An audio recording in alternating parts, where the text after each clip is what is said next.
This is the last lecture for Chapter 7 Light, so Lecture 7, and this is the last two properties on light. So we're going to talk about polarized glasses. I don't know how many of you have a pair of polarized sunglasses, and the way you can tell if they're polarized or not, I'll show you how to test that. You can see up here in the picture they're showing you. The easiest way to test it is actually if you have two pairs of polarized sunglasses, if you lay them across each other, you'll get this blacked out dark area because that's actually showing you that they're both polarized. There's actually another way to test this, and that is actually to hold up your polarized glasses to an LCD screen, like a computer screen, and rotate them, because when you do that, it'll actually darken when you rotate them because your LCD screens are actually polarized in one direction. If you look that up online, you can see videos of how to do that. I couldn't get one to import into my PowerPoint. So to understand how polarized glasses work, we need to remember a little bit about light itself again. So light travels again in what type of wave? Remember, we only had two types. And if you remember, light travels in those transverse waves, right? The waves that go like this, like surface waves. And so that's important to understand how polarized glasses work. Because polarization only happens to light waves. It can only happen to transverse waves. It can't happen to longitudinal waves like sound waves. So unpolarized light, this is where the vibrations producing the light are going in all possible random directions, left, right, up, down. They're going in every direction possible for that light to go. Polarized light, on the other hand, the waves are vibrating in one specific direction. And this can happen for multiple reasons. It can happen because the light has been reflected off of a surface. That's the most common reason. It can be because it got refracted out of a surface. But the polarization has occurred to get the waves directed in one direction. So if we take a look at the picture here, you've got polarized light again, or I'm sorry, unpolarized light. You've got light rays traveling in every direction. So the light waves are traveling in this direction, but they are traveling multiple directions from that way, light ray. And so we'll see in the next picture why this is important. Versus polarized, and basically what we're looking at here is the direction of this type of transverse wave. So here in the polarized light ray, they're just going up and down along this light ray. Versus unpolarized, they're going up and down in this direction, but they're also going up and down, but along this axis, and so on. So they're still traveling in that transverse wave, and they're traveling in that direction of the light ray, but they're traveling at those different angles, which is important as far as how these polarized glasses work. So let's see how this works. So what we've got here, these are polarizers like she's holding over here. This is the kind of material that polarized glasses are made out of. And so you send in unpolarized light through one of these filters. Sorry about that. And the first filter is going to polarize it. What it's going to do is it's going to turn it into vertically polarized light. Basically, it's going to block any of the waves that are going any other direction except for in the vertical direction. So how is it doing that? Well, if we look down here at the bottom, you can think of it kind of like these pallets. So we've got a rope that's traveling through these pallets, and the slits are all going up and down. So we can jiggle the rope up and down through the slits, but we can't jiggle the rope back and forth. And that's what's going on up here.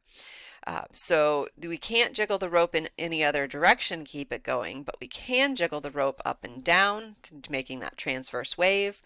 And so the vertical light can keep traveling, and in the second filter that she's holding over here, we can get that vertically polarized light to travel through it because it's still going in the right direction, and that's why you can still see her through both of the filters, because you get the vertical polarized light going through both.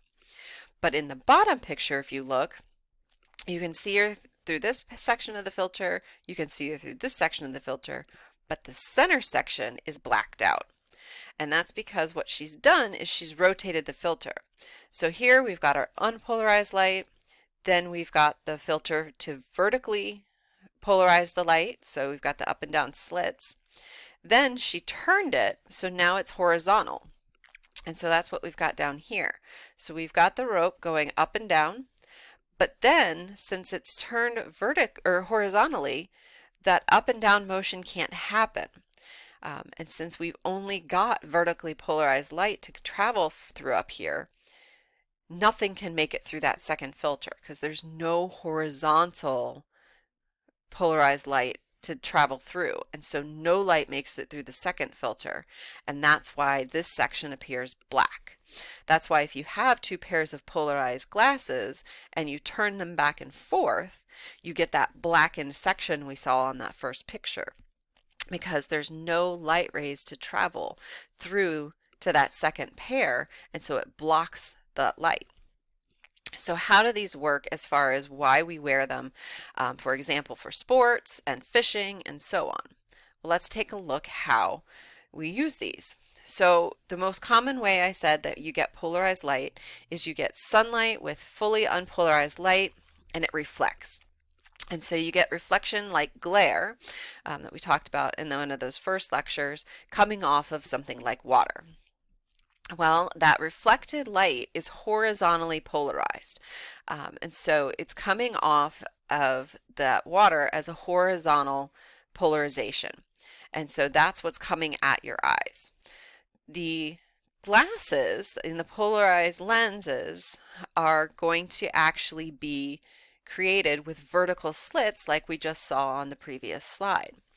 So it's only going to allow in any light that's coming in that has that vertical motion to the wavelengths. It's going to block any horizontals. So if you're standing in an area where there's a lot of horizontally polarized light coming at you, it's going to block that and only let in any light that's vertically polarized. So you can still see, you're still going to have light, but it's going to clear up this glare. And that's why if you've ever used these around water, you get this very different view of the water. You can actually see down into the water because it removes this glare. This glare is due, again, to this horizontally polarized light.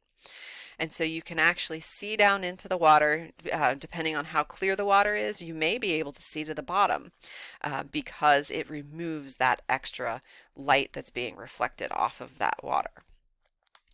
All right, one last property to talk about with light, and then we'll be finished up with the physics portion of the course. And that is, why is the sky blue and why are sunsets red? So we already talked about that the sun is actually below the horizon at sunset because of refraction. But why are there the different colors associated with the sky and the sun? Well, it has to do with how the atmosphere is changing the light rays coming in. So this has to do with what we call selective scattering. So when you've got sun rays coming into our atmosphere, things are going to happen a little differently with those light rays depending on how they're coming in. You've got in our atmosphere different particles, the different gases and molecules up there. So you've got oxygen molecules, water molecules, hydrogen, helium, all of those guys hanging out in the atmosphere. And so when the light comes in, it's going to hit those guys and get scattered across the atmosphere. Now, the different wavelengths are going to hit and react in different ways. And as you can see here, when the light rays are coming in from straight above, so during the, earlier parts in the day, what's going to happen is the longer wavelengths, like the red, are going to come straight through and aren't going to get scattered very much. They're not going to hit those particles a whole lot, and they're going to just come straight down and hit the planet.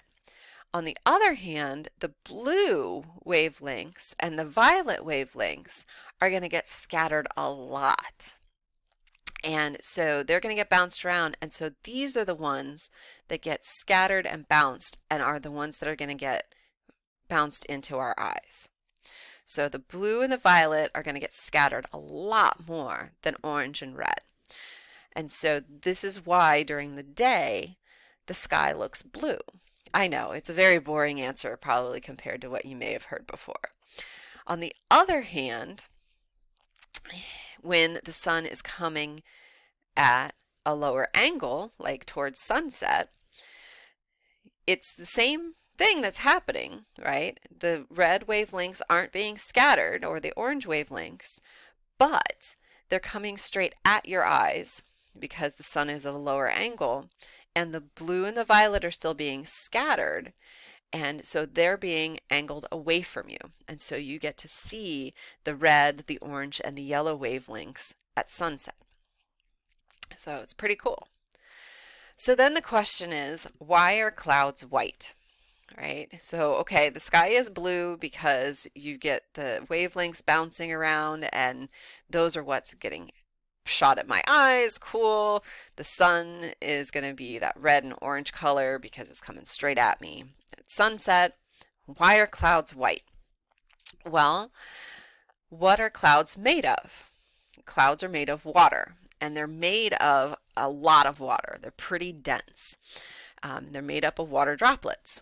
And so it's actually going to have the light come in, and basically what's happening in clouds is what happens with rainbows.